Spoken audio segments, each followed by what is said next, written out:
clases después, así que igual me imagino que de alguna manera van a tener que moverse, o ojalá que otros docentes también ante la situación hayan considerado el tema de la clase virtual. Solo que somos bien poquitos para la cantidad de alumnos que en teoría somos, así que voy a poner un mensaje en el grupo. Ya estamos. Y antes de empezar.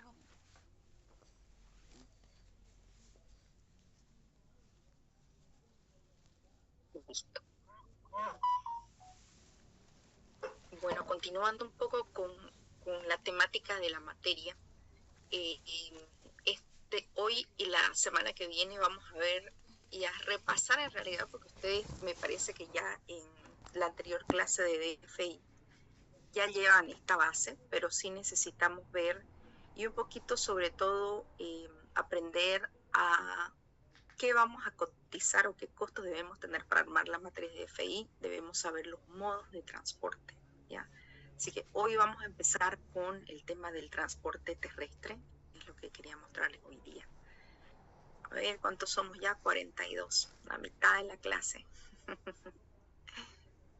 Espero que les esté yendo bien, que haya sido una semana buena y que sea un fin de semana mejor el que viene. Déjenme que vamos a mirar hasta mientras.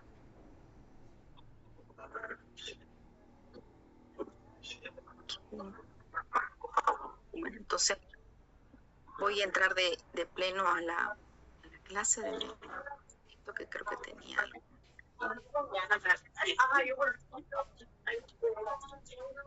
Todos los que entran, por favor, tienen que apagar su micrófono. Lo que tengo a Georgina con el teléfono, con el audio prendido. A ver.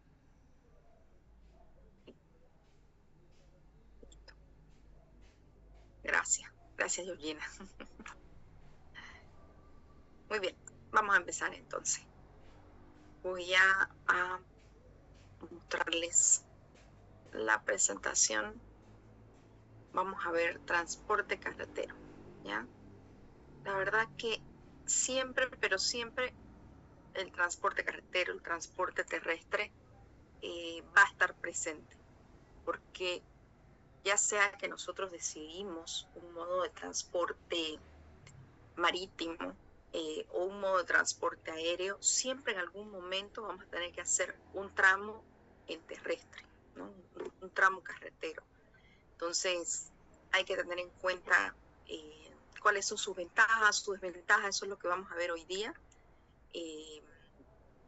Qué tipos de, qué deberíamos tener en cuenta según el tipo de la carga. Vamos a mirar un poquito qué dice la normativa de Bolivia, vamos a ver el mapa de transitabilidad. Todo eso es lo que vamos a ver hoy en cuanto al transporte terrestre, ¿ya?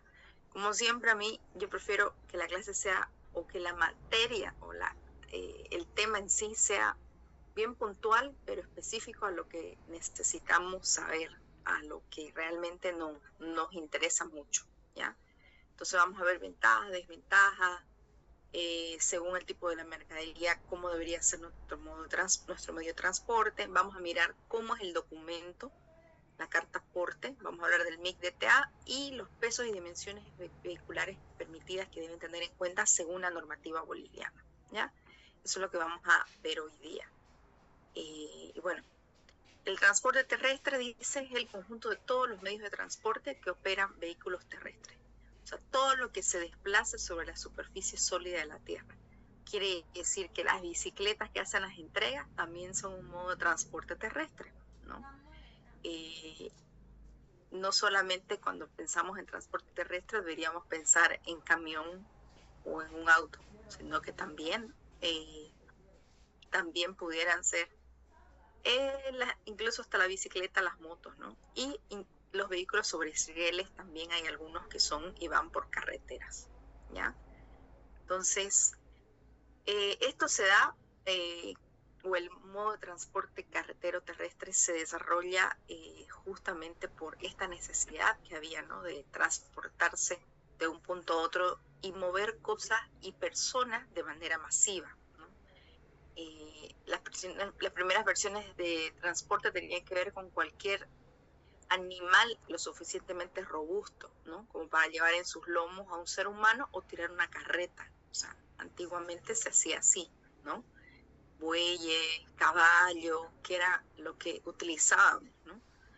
Y no hay que olvidar cuando las cosas se hacían manuales, porque yo creo de que a veces cuando, por ejemplo, la escasez que estamos teniendo de combustible en este momento, te mueve a pensar qué pasaba cuando no había el combustible. Y ahí se utilizaba justamente medios de transporte a través de animalitos. No, pueden apagar sus micrófonos, creo que ya los apagué. Okay. Entonces, ¿por qué menciono esto? Porque miren, Cuba, y me pasa, o sea, lo vivo el tema de Cuba, que nosotros tenemos entregas courier en Cuba, y mi compañera me dice, o sea, Marioli, un courier a veces tiene que sale primero en una camioneta, luego sale en bicicleta, y luego se termina de entregar en caballo. ¿Y por qué? Porque no hay combustible. Entonces, para los modos para transportar, o sea, al final se utiliza de todo. Van caminando, van en caballo, van en bicicleta, hasta donde pueden o hasta algún punto llegan en camioneta o en camión y de ahí se distribuyen. Entonces, no debemos dejar de pensar, porque realmente con la escasez de combustible hay que buscar cómo hacer nuestras entregas o cómo llegar, ¿no? Esperemos no llegar hasta esos extremos, pero sí hay que recordar y siempre tener en mente cómo lo hacían nuestros antepasados cuando no existía el combustible, ¿no? Y bueno, esto es súper importante y se da teniendo también carreteras transitables. Esto es un tema para nosotros en Bolivia. Sabemos de que justamente el tener las carreteras en buen estado sería lo ideal. Sin embargo, vemos que hay algunas carreteras que sí están bien, otras no. La cantidad de baches que puedan haber o el movimiento que va a tener nuestra carga justamente por esa cantidad de baches hace que la mercancía, o sea, tenga un movimiento mayor que si estuviera estable, y sí nos puede afectar. Sería ideal que todas nuestras carreteras pues estén realmente buenas, ¿no? Pero bueno, hay que trabajar con lo que tenemos, tampoco quejarnos, y algún momento eso esperemos que pueda cambiarse, ¿no? También esto se da, por supuesto, gracias a este descubrimiento que hay del petróleo, y bueno, que empiezan los vehículos ya que empezaron primero de uso personal, luego de uso masivo y bueno, incluso de uso bélico, ¿no? Ahora, nosotros aquí tenemos que tener en cuenta que siempre, pero siempre vamos a depender de condiciones geográficas y meteorológicas. Cuando ya se tiene la ruta prevista por donde vamos a salir, digamos, a una exportación, ya vamos a saber cuál es la ruta, si existen precipicios, si la ruta habitualmente en ciertas partes tiene mucha humedad, tiene siempre lluvia, y eso es lo que nosotros tenemos que anticiparnos y mirar para proteger nuestra carga, primero con el tema de embalaje, para ver de que la carga realmente vaya a poder resistir todas estas condiciones que son externas. No las podemos controlar, pero sí las podemos prevenir. Recuerden que hemos hablado mucho del control del riesgo y de la prevención. Entonces hay que tener en cuenta siempre estas condiciones geográficas y meteorológicas. Por favor, si hay alguna duda o consulta, me avisan, levantan la manito o abren el micrófono, ¿ya? Entonces, generalmente hay los tipos de transporte terrestre, los tenemos por rueda, autobuses, automóviles, bicicletas, carretas, motocicletas, y también tenemos transporte terrestre por rieles, ¿no? Capaces de transitar, excepto por caminos determinados. En otros países se ve mucho este tema del monorriel, es una forma de moverse a veces de un punto a otro y turístico principalmente en varios países, incluso el tren, la tranvía igual subterráneo, ¿no? Y bueno, de acuerdo a la mercadería que vamos a transportar, deberíamos pensar cómo necesitamos que sea ese medio de transporte. Y el medio de transporte va a variar, ¿no? O sea, si tenemos carga seca, carga normal, quizás podemos usar un tipo de camión sencillo sin que tenga mucho requerimiento. Dependiendo del tamaño, vamos a usar uno más sencillo o vamos a utilizar uno más grande, ¿no? Si necesitamos líquidos, gases, químicos o fluidos, ya vamos a utilizar un camión tipo cisterna, ¿no? Entonces, si la carga seguimos con la carga seca pero muy grande, utilizamos más vagones del camión, ¿no? La carga a granel, sabemos de que también puede manejarse en este tipo de camiones, y los alimentos que son frescos, los alimentos que necesitan una refrigeración, hay camiones refrigerados, hay camiones reefer que le dicen, camión refrigerado, que te va a mantener, te va a ayudar a mantener la temperatura y la cadena de frío adecuada. Si es carga a granel, hay estos camiones tipo volqueta, ¿no? Donde la carga entra directamente. Ahorita vamos a ver algunos ejemplos.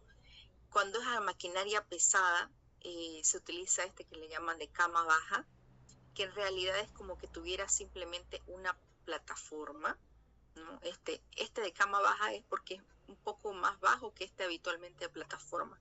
Pero si es carga pesada, extradimensionada, se utilizan estos que es como que tienen una plataforma y vos pones ahí, no va cerrado, ¿no? No está cerrado y vemos lo que se está transportando, ¿no?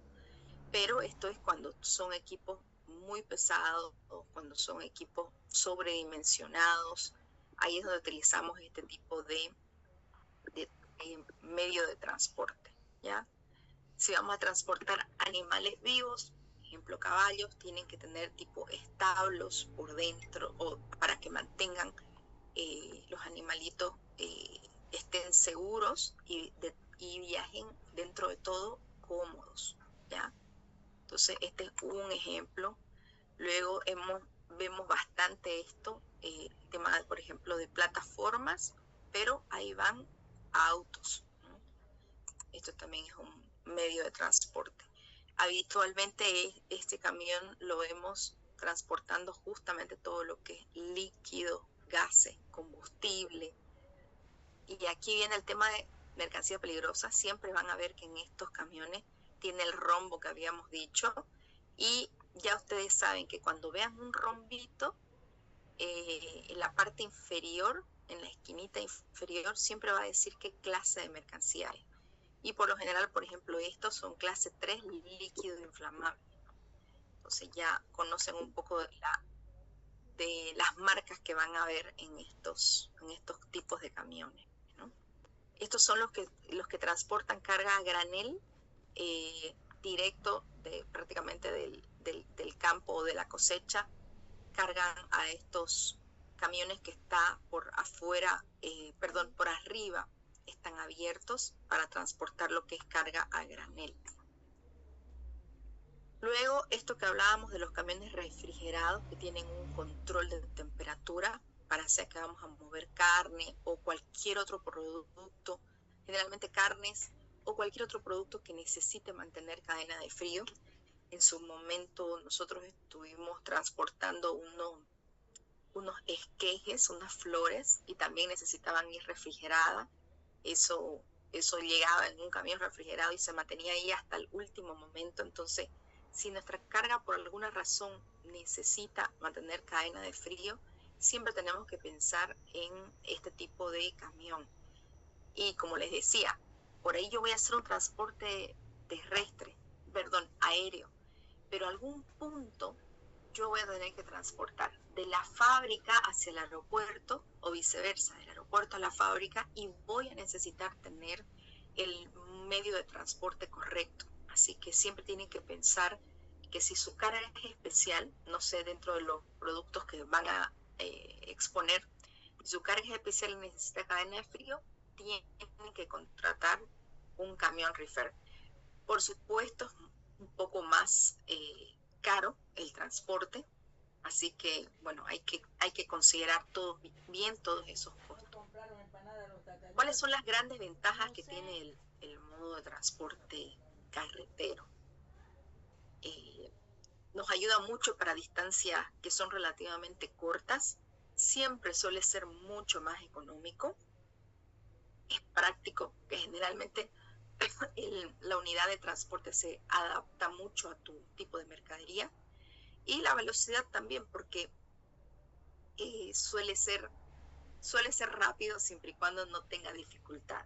Entonces, esas son una de las grandes ventajas que tiene este modo de transporte. Sin embargo, también tiene ciertas desventajas. Habíamos hablado justamente de la geografía que pueda tener el país, accidentes geográficos y topográficos, los precipicios, o sea, siempre está expuesto a factores externos que puedan, sin querer, poner en riesgo la unidad de transporte y lo que está transportando, ¿no?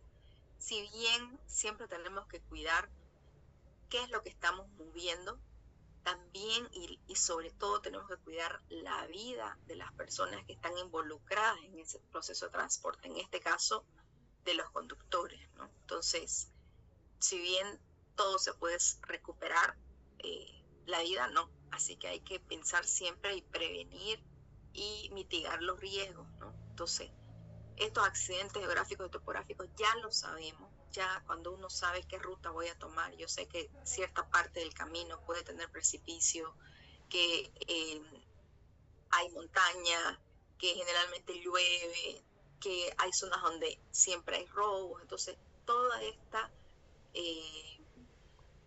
planeación es para evitar que pueda suceder algo durante este transporte. Ahora, esto depende de las manos y de la conciencia que tenga el conductor. Dependemos totalmente del conductor, porque si algo le pasa al conductor, si el conductor se duerme, si el conductor se enferma, porque no vamos a hablar siempre mal, puede pasar alguna situación también de salud, pero algo le pasa al conductor y se pone en riesgo tu medio de transporte, el camión, y se pone en riesgo tu mercadería. Entonces, dependemos mucho de ellos, ¿no?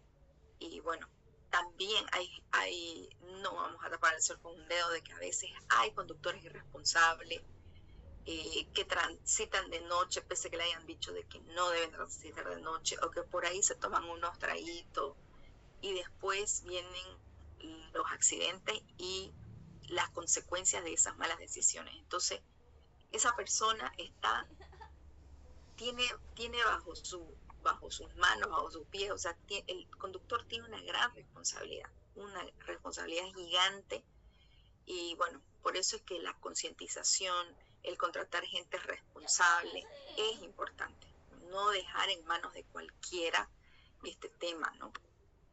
Cuesta, pero bueno.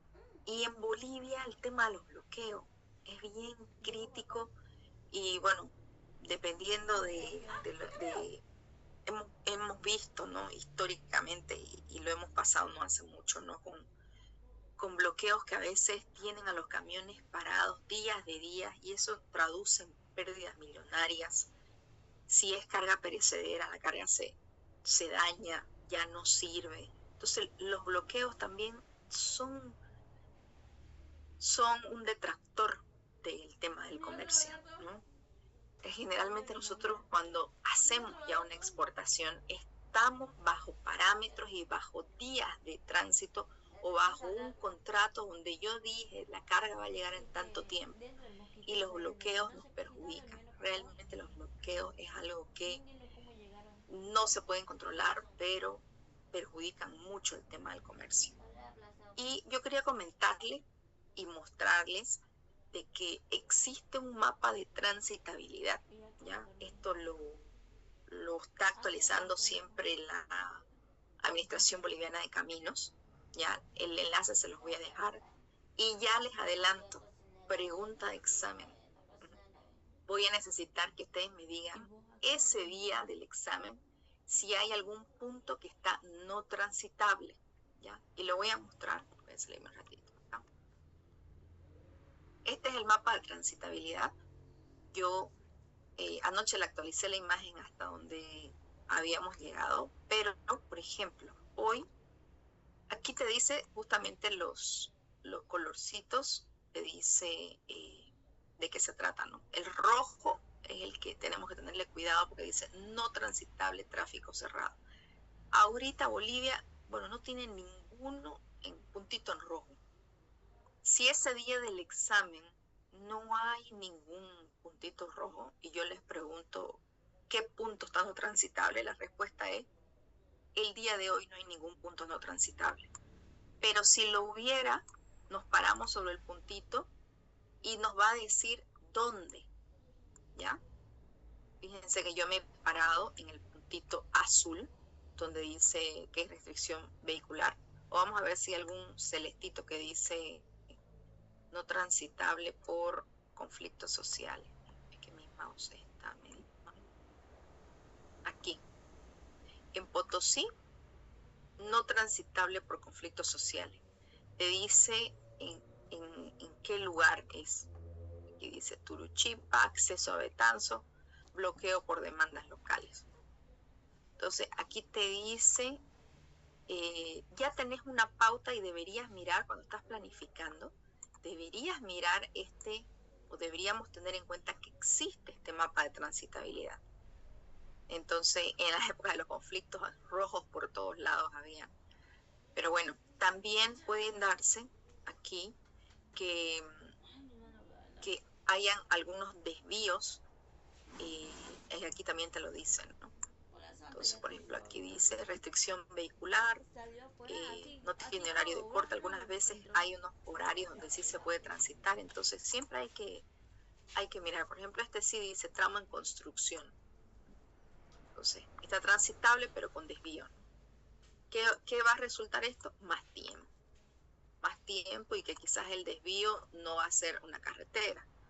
Entonces, eso es lo que nos ayuda, este mapa de transitabilidad nos ayuda justamente a poder mirar todo eso, ¿ya?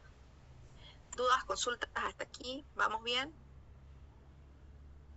Ok. Espero que me estén prestando atención y que se esté entendiendo sobre todo, ¿ya? Eso es lo importante, que ustedes lo estén entendiendo bien. Entonces, este mapa de transitabilidad entra en el examen, es una pregunta de examen del segundo parcial, y les voy a preguntar cuál es el punto de transitabilidad en ese momento que no es, el punto que no está transitable. Entonces, si ese día, como hoy, no hay ningún puntito rojo, la respuesta va a ser que el día de hoy no hay puntos no transitables. Ya les estoy regalando una pregunta de examen. Listo, vuelvo a la presentación.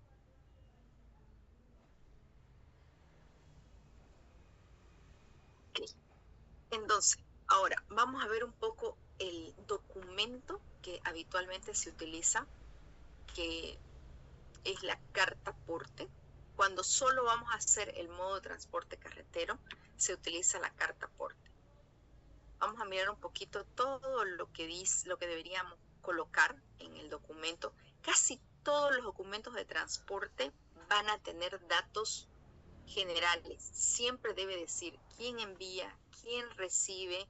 En este caso debe decir qué empresa es la que se está encargando del transporte. Pero eso como que básico. Siempre se va a necesitar saber qué es lo que estamos transportando y bueno, pesos y piezas, ¿no? Hay que ser bien detallado, hay que tener mucho cuidado, jóvenes, al momento de llenar los documentos, de no omitir SA, SRL, poner un nombre mal, porque después el hecho de colocar mal el nombre te puede generar atrasos en la liberación. Todos los nombres deben coincidir, deben evitar tener errores, porque esos errores nos atrasan y el tiempo es dinero también. Entonces, tengan ese cuidado de escribir bien el nombre o razón social de quién envía y de quién recibe, ¿ya? Entonces, la carta aporte tiene esto, nombre, razón social de del remitente o quien carga la mercadería, el número de carta aporte, nombre y razón social de la empresa que está realizando la expedición, puede que sean empresas diferentes, el nombre del operador de transporte, perdón, me pasé, nombre del operador de transporte, porque puede que también haya un operador, ejemplo, Cetrans, KN, no sé, algún operador que es el que esté contratando el servicio, el nombre o razón social de la empresa transportista. También hay que colocar el nombre o razón social del destinatario o consignatario. Tenemos que acostumbrarnos a estos términos. Destinatario, consignatario es quien recibe la mercadería, la mercancía. El lugar de origen y destino, de dónde sale, hacia dónde va, cuál es la matrícula del vehículo o de los vehículos que se van a utilizar, la fecha de realización del transporte y qué tipo de mercancía es la que estamos transportando. Tenemos que decir cuál es el peso, cuál es el volumen y el precio que la empresa remitente es quien envía, va a pagar por el transporte. Les voy a mandar ejemplos de la carta aporte, incluso un pequeño instructivo de cómo completarlo para que tengan. Y cuando vamos a utilizar el modo de transporte terrestre para que luego continúe marítimo, se utiliza el MIC y DTA, ¿ya? El Manifiesto Internacional de Carga y la Declaración de Tránsito Aduanero. Entonces, este es un documento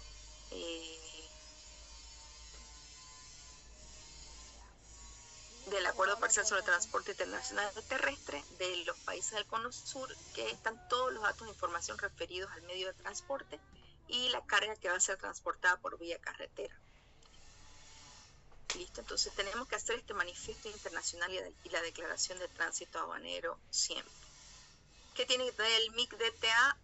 Aquí están todos los puntitos que debemos tener en cuenta y qué se llena. Igualmente esta información se las voy a detallar un poco más en la información que les voy a mandar. Les debo varios correos, se los voy a mandar hoy día, pero prometo, les debo, pero sí les voy a mandar información. Siempre les trato, si bien yo les mando lo que hemos visto en clase, siempre les mando información adicional como para que ustedes algún momento puedan consultar, puedan ampliar más si es que así lo necesitan.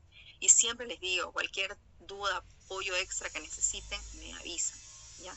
Aquí igual tiene que tener el nombre del domicilio de transportador, rol del contribuyente, qué tránsito aduanero, la aduana, ciudad de destino, ciudad de origen, punto de partida, punto de destino final, ciudad y país de destino final, la placa del camión, número de chasis, si es semirremolque o remolque, los datos del camión, el número de la carta aporte, la aduana de destino, cantidad de bultos, tipo de bultos, no sé si son cajas, si son pallets, si son bolsas, el peso, el remitente y el consignatario. Remitente es quien envía, es el embarcador, a veces también decimos shipper, es quien envía, y consignatario es quien recibe la mercadería.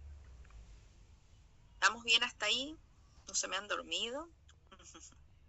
Sí, se entiende. Sí. Se entiende. Muy bien.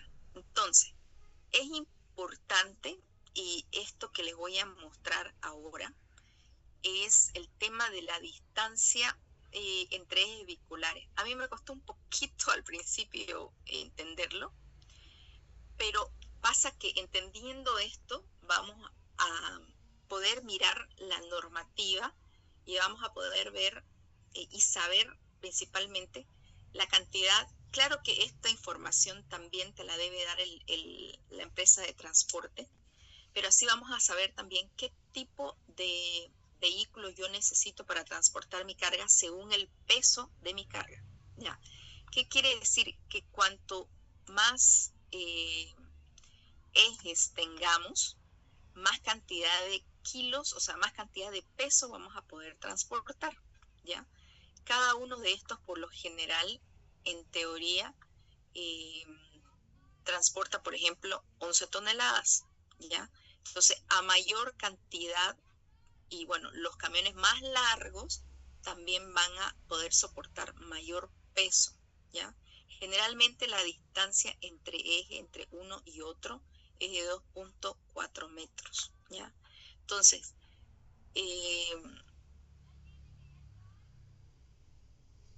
eso es lo que quiere decir principalmente esta gráfica, ¿ya? Y bueno, cuando son, por ejemplo, dos, en lugar de que sea una sola llanta, son dos, son doble, entonces eso también ayuda a que es mucho más seguro el modo de transporte, el camión en este caso, ¿no? Ahorita lo vamos a ver un poquito mejor aquí. Entonces, existe la normativa de Bolivia, también se las voy a compartir, porque existen pesos máximos según los ejes y grupo de ejes, ¿no? ¿Qué quiere decir? Ahorita lo vamos a validar aquí. Si es un eje sencillo de solo 2 llantas, te dice qué peso máximo puede transportar y siempre existe como que una tolerancia, ¿no? Si nos excedemos, pero si nos excedemos más de la tolerancia, ahí sí esto nos puede causar de que nos coloquen una multa. Pero sobre todo, más allá de la multa, es que si uno sobrecarga el medio de transporte, puede estar sujeto a que ocurran incidentes o accidentes. Entonces, hay que tener en cuenta esto, o sea, como les digo, al final el medio de transporte te lo especifica, pero es bueno saber cómo es que viene eso y, bueno, como quien dice, es bueno saber para que no te la charlen, ¿no? Entonces, existe esta normativa. Ustedes, cualquier duda que tengan, tienen que ir a la normativa, mirar esto y mirar justamente la cantidad de peso máximo permitido en cada uno de los modos de transporte según los ejes que tengan, ¿ya? Entonces, incluso según los ejes y según las llantas, porque puede tener eje sencillo, pero 2 llantas, y ya eso te permite tener mayor cantidad de peso. Y aquí, bueno, empieza, ¿no? Eje de 4 llantas, 10 toneladas. Eje sencillo de 4 llantas, 11 toneladas. Y así te va diciendo, según los ejes y las ruedas, cuánto de peso máximo permitido tiene, ¿ya? Aquí sigue el listado, la verdad que es grandísimo y es de mirarle de que según los ejes y llantas, cantidad de peso.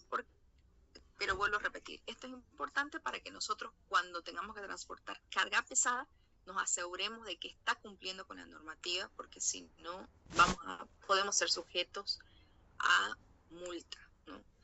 Aquí, por ejemplo, ya especifica los camiones. Aquí está un poquito incluso más con dibujitos para que los entendamos mejor, ¿no? Aquí te dice el peso total permitido. Cada uno de estos sustenta 7 toneladas, por lo tanto puedes mover 14. Y así, este tiene 3, va a poder transportar 21. Entonces, en cuanto a la normativa, yo creo que ustedes lo entiendan bien, sepan el peso permitido para que según el medio de transporte que vayan a usar, se aseguren de que esté cumpliendo con lo que la normativa de Bolivia nos pide, ¿no? Entonces, a mayor cantidad de ejes y llantas dobles, es mayor la cantidad de peso que podemos transportar, ¿ya? Ese es el mensaje. Hay camiones con remolque. Los camiones con remolque también están considerados dentro de la normativa. Sí, siempre hay que tener el cuidado de que esté realmente bien sujeto a la unidad principal. Yo recuerdo que de niña, cuando estaba yendo al campo, en alguna ocasión me pasó y afortunadamente la chata que venía adelante se fue hacia un lado, pero sí, yo lo viví de que venía un camión con caña. Nosotros íbamos mucho los días domingos al campo, y el camión con caña traía, obviamente era el camión, y jalaba una chata, y la chata se le desprendió. Y la chata, nosotros no íbamos por suerte tan cerquita, pero la chata más bien que se fue hacia un lado, ¿no? si la chata se desprende nos puede causar problemas también. Así que si estamos trabajando en algún modo de transporte carretero, por favor, es una de las cosas importantísimas que el remolque esté súper asegurado para que no se vaya a desprender de la unidad principal. ¿Esto nos ayuda a aumentar la cantidad de peso que vamos a poder transportar? Claro que sí, se puede realizar, ¿no? Lo vemos mucho con el tema de la caña, por lo menos para mí siempre ha sido, porque me llama la atención que a veces hay camiones gigantes y detrás tienen 2 hasta 3 chatas, ¿no? Que va arrastrando. Entonces, y eso es porque, bueno, con un solo motor puede jalar varios otros chatas, ¿no? Yo le digo chatas, no sé el nombre formal cuál será.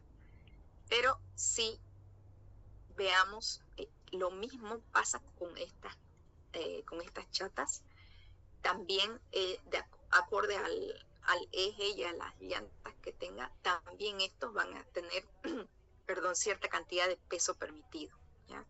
Aquí hay que cuidar mucho el peso, qué peso estoy transportando, qué peso está permitido para no caer en multa. Los buses, incluso lo quise mostrar, los buses también tienen, según el eje y las llantas, también tienen limitantes en cuanto a peso, ¿ya?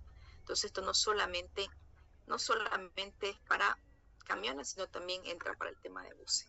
Con eso completo este tema. Como le dije, no quiero ahondar mucho en él. El lunes vamos a ver rapidito qué tener en cuenta para cotizar, pero hoy es lo que quería mostrarle. ¿Dudas, consultas sobre esto, jóvenes? No, Nissen. Ninguno, Lisa, está bien. No. Ok, bueno. Yo mediante el día lunes también ya les digo las fechas de exposición, así que ya les voy a estar avisando. Por favor, no esperen hasta lo último, ya pueden ir avanzando, ya les he dicho, ya pueden ir investigando qué país importa, qué país exporta su producto, ya pueden ir pensando qué cantidad van a transportar, qué embalaje van a usar. Vayan avanzando con sus proyectos, no dejen para lo último. Ya deberían ir pensando más o menos cuál es, según el país de destino, cuál es el medio de transporte que voy a utilizar, cuántos kilos o cuántas toneladas voy a mover. Eso también va a definir qué modo de transporte voy a usar. Entonces, no lo dejen para el final, ¿ya? Y bueno, vamos a ver cómo hago la lista de asistencia hoy día. No la quiero pasar al grupo porque no estamos todos. A ver, déjenme que sí.